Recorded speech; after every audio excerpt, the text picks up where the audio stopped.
Bismillahirrahmanirrahim. Assalamualaikum warahmatullahi wabarakatuh. Waalaikumsalam warahmatullahi wabarakatuh. Selamat pagi anak-anak. Pagi Pak. Bagaimana kabarnya pagi hari ini?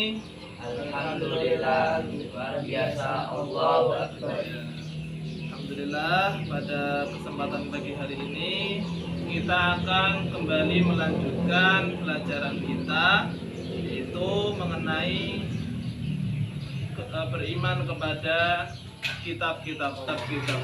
Sekarang kita akan membahas rukun iman yang keberapa? Ketiga. Rukun iman sebenarnya ada berapa?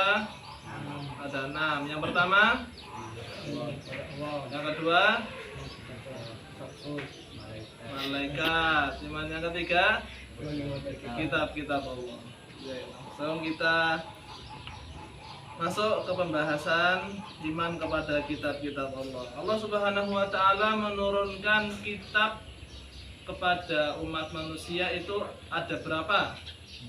Ada 4. Yang pertama ada kitab Zabur, ya. Kedua kitab Taurat, yang ketiga kitab Injil, yang keempat kitab Al-Quran. Kitab Zabur diturunkan kepada siapa?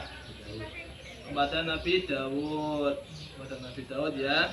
Kemudian kitab berikutnya Taurat kepada Nabi Musa. Kemudian berikutnya ada kitab Injil diturunkan kepada siapa?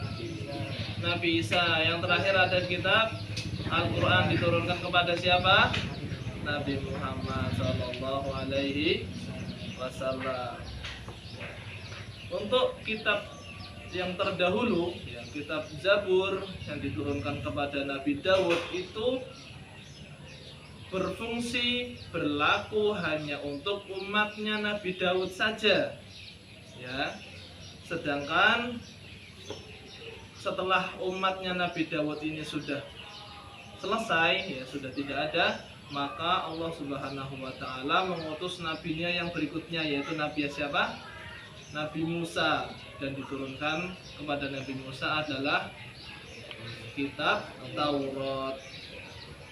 Kemudian kitab Taurat juga sama berlakunya pada saat Nabi Musanya masih hidup dan Bani Israel ini masih ada. Akan tetapi ketika Nabi Musanya sudah tidak ada, maka kitab Taurat ini sudah tidak berlaku lagi.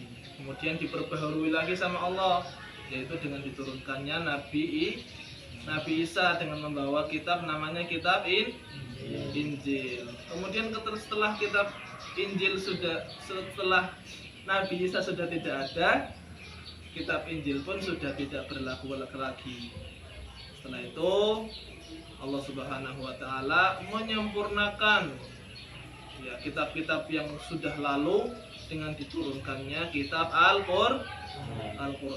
Diturunkan kepada siapa? Nabi Muhammad Sallallahu Alaihi Wasallam. Berlaku sampai kapan? Sampai akhir zaman. Dimulai dari saat Nabi Muhammad itu diutus sampai akhir zaman, Al-Quran ini akan tetap dijaga oleh Allah Subhanahu wa taala.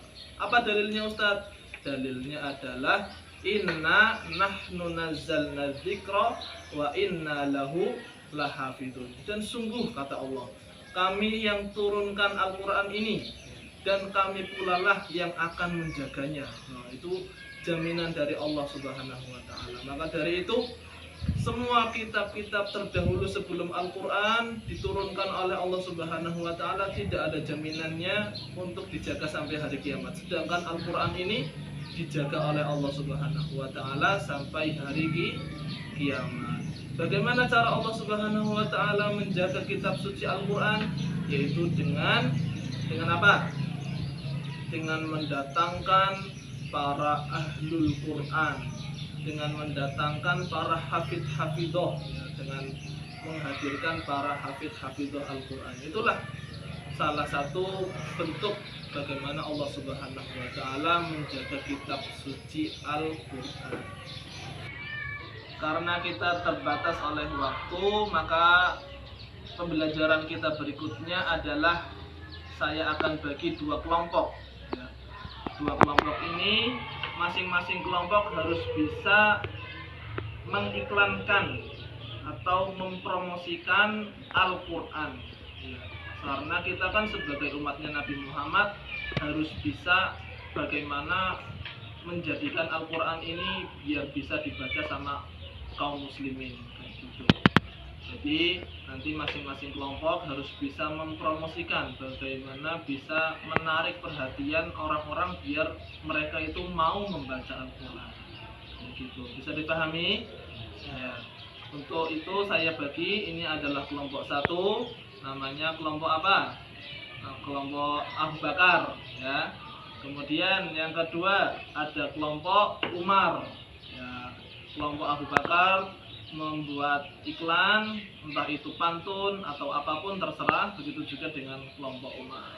Silakan saya beri waktu 1 menit untuk memikirkan iklan yang akan disampaikan. Silakan. Aturannya nulis.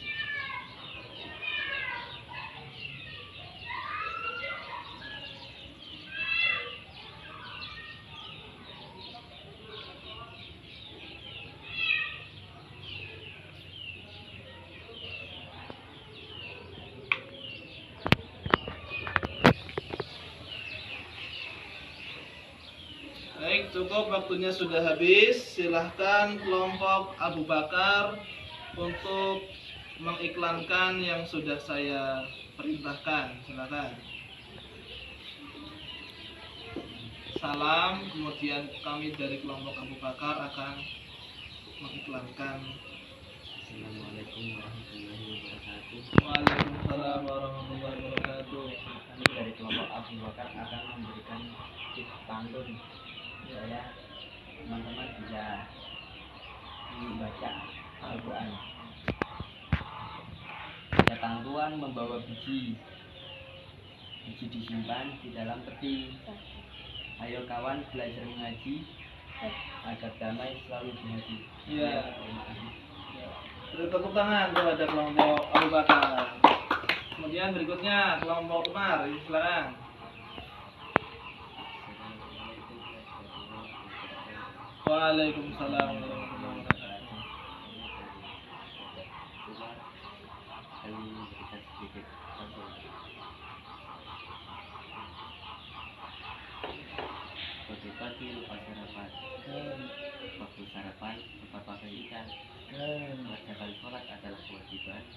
Membaca Al-Quran mendapat kemuliaan. Ya, beri tepuk tangan kepada kelompok Umar. Baik anak-anak sekalian, karena kita sudah memasuki waktu perpulangan, maka sekian pelajaran kita pada pagi hari ini. Semoga yang kita pelajari pada pagi hari ini dapat bermanfaat. Kita akhiri dengan membaca doa kafaratul majelis. Subhanakallahumma wa bihamdika asyhadu an la ilaha illa anta astaghfiruka wa atubu ilaik. Assalamualaikum warahmatullahi wabarakatuh. Waalaikumsalam warahmatullahi wabarakatuh.